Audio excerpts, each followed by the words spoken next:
Vamos de literatura BR para entender melhor o que acontecia no mundo no final do século XIX e como especialmente a visão sobre o homem mudou.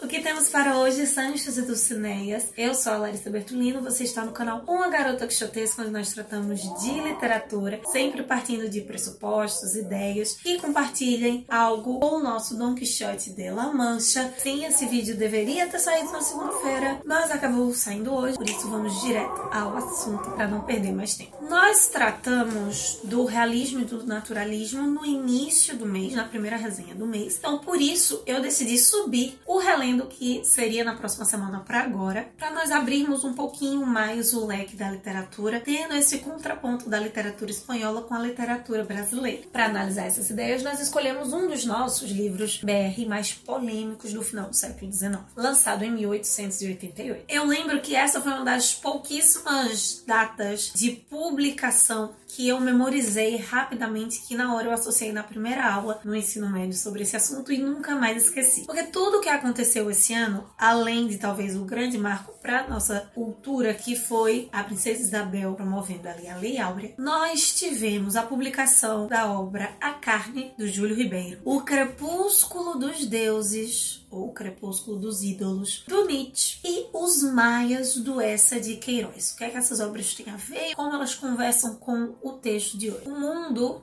assim como o Brasil, vivia momentos de efervescência, de mudanças muito rápidas. Para a gente, talvez nem tão rápido, mas para os parâmetros de alterações da história até então, muito, muito velozes. Tanto no âmbito da tecnologia, mas especialmente na forma como as sociedades se organizavam e a percepção sobre estes grupos sociais e sobre o homem. E cada uma dessas obras, seja na literatura, através da filosofia, refletiam bastante, ou tentavam explicar, ou tentavam definir, delimitar isso, ou issos, se a gente pudesse usar no plural, que estava acontecendo. Anos de ideais românticos estavam ali caindo por terra. E a arte começou a tratar daquilo que realmente acontecia no mundo concreto. Daí o termo realismo. Era uma tentativa de expor esteticamente a verdade mais nua e crua possível. Para isso seria necessário muito detalhe. Toda essa vontade do id sendo vazada pelo inconsciente. O Brasil também entrava nessa fase adulta, nesse maior controle. No entanto, as suas mazelas, seu inconsciente, aquilo que havia de mais íntimo, ruim, que se quiser esconder, é apresentar. Se o Brasil entrava na fase adulta,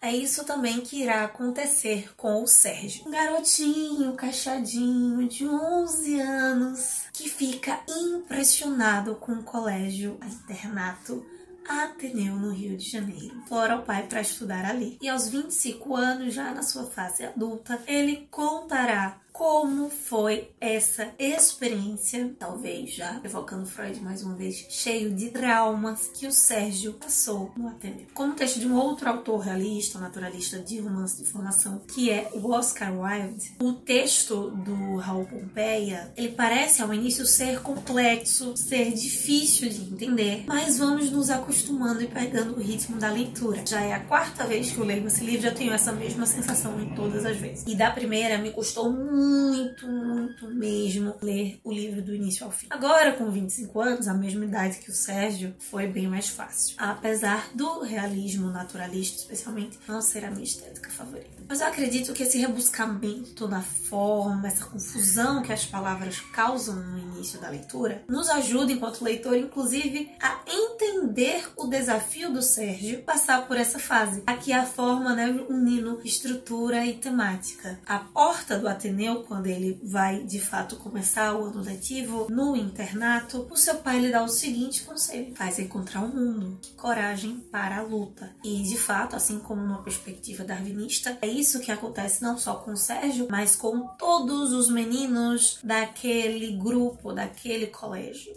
Lutar para sobreviver e apenas o mais forte conseguirá. Se os romances naturalistas, tal qual um trabalho científico, possuíam uma tese para defender, para para argumentar, a tese de O Ateneu, do Raul Pompeia, poderia ser exatamente isso. Ver a escola como um microgrupo, um microcosmo, um pequeno bando de feras, um grupo de controle para um recorte, para uma análise científica de uma versão realista de um escopo maior que seria a sociedade. Onde o que sempre vai prevalecer não é um indivíduo, um grupo ou outro, mas o ambiente hostil. Essa ideia perpassa algo muito forte no texto que hoje nós poderíamos chamar de bullying e até a geração de relacionamentos abusivos e opressores. Logo de cara, o Sérgio entenderá que o Aristarco, o diretor do colégio, não é nenhum Paulo Freire. Ele é rígido, dominador, extremamente egocêntrico. Para ele, a educação é simplesmente um meio de ganhar dinheiro. E os alunos, consecutivamente, números. Talvez o vilão perfeito para uma novela juvenil. Apesar de ter esse aspecto pela idade, como a história narrada, o eu lírico juvenil vai se perdendo ao longo do texto. E como grande parte desses vilões de novela juvenil, o Aristarco é casado com uma boa mulher, a Dona Emma. Ela e a Ângela, funcionária do colégio, são as únicas mulheres que se encontram no Ateneu. Em um ambiente repleto de meninos, em plena puberdade, elas acabarão se tornando objeto de desejo, de modo consciente ou até inconsciente, da grande parte desses garotos. Diferente da estética puramente realista, o naturalismo, a sexualidade, ela é muito forte, ela tem um papel importante. Na grande maioria, ela não é apresentada com romantismo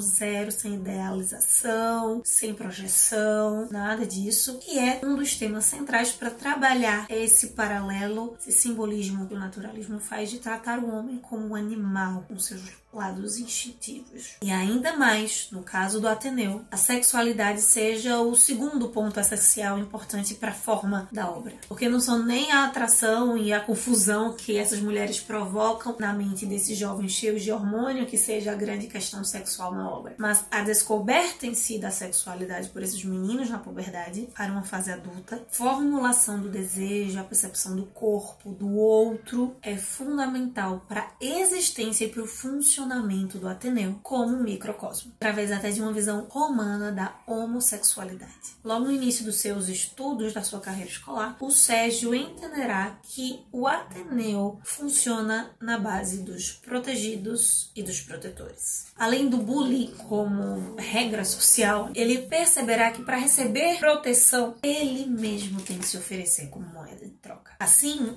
ele passará por várias etapas nessa cadeia alimentar, digamos, do colégio. Porque, mesmo sendo inocente, um dos mais jovens garotos do ambiente, ele tem jogo de cintura e vai aprendendo a não ficar refém desse sistema. Eu vou descrever algumas relações do Sérgio com colegas e tentarei não dar spoilers, dar o mínimo de spoiler possível. Sua primeira amizade, então, é com o Rebelo. É ele que vai explicar os pormenores dessa cadeia alimentar abusiva no colégio. Depois do Rebelo, ele vai desenvolver uma amizade conflituosa, revolucionária, no sentido anárquico mesmo, com o Franco. É que quando ele tá ali sendo amigo, parceiro do Franco, aparece o Sanches. Esse garoto até tenta se aproximar sexualmente, amorosamente do Sérgio, mas talvez o primeiro momento em que o Sérgio trate desse assunto mais diretamente, e isso causa extrema repulsa no nosso protagonista. E desses sentimentos fortes e negativos, no caso da repulsa, o nojo, o medo, a raiva, geram questões muito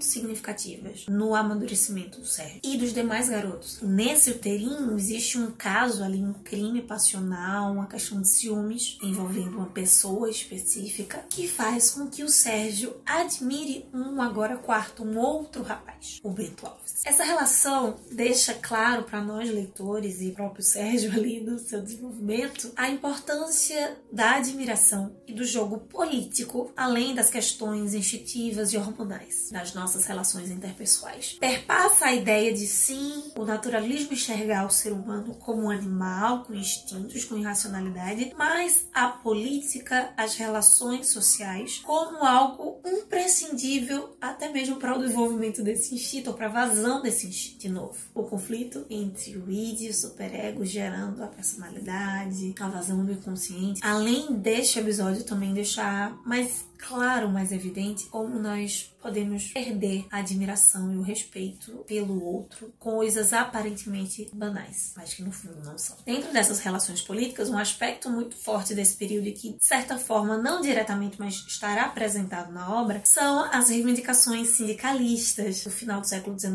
e início do século XX. Como eu mencionei na última resenha de Los Postos de Ulloa, o realismo ele trata de questões que envolvem a urbanização, os grandes conflitos, os novos conflitos oriundos da industrialização. De certa forma, o naturalismo também aborda, sempre por esse viés mais biológico, digamos assim. E nesse aspecto, o Aristarco é descrito dentro da escola tal qual um porco capitalista, a ponto de chegar no estopim e os alunos promoverem a chamada revolta da goiabada, que eu também não vou explicar, você vai ter que ler para descobrir. Nessas mudanças de amizade, se reconhecer no outro, o Sérgio acaba então conhecendo, chegando ao seu quinto amigo descrito no livro. Com ele acabará encontrando uma maior liberdade individual, conseguir ser mais franco, de conseguir ser ele mesmo, sem pensar muito nas retaliações e de como se abrir, o colocaria como um ponto frágil nessa cadeia alimentar do colégio. Ao mesmo tempo que ele se vê preso por essas condições instintivas por uma das mulheres daquele ambiente. E no auge desse devaneio, dessa descoberta sobre quem ele é, através da influência que estes dois personagens finais causam sobre ele, acontece algo no colégio que marca a instituição para sempre, mostrando que a natureza pode ser uma mãe, como o arcadismo traz,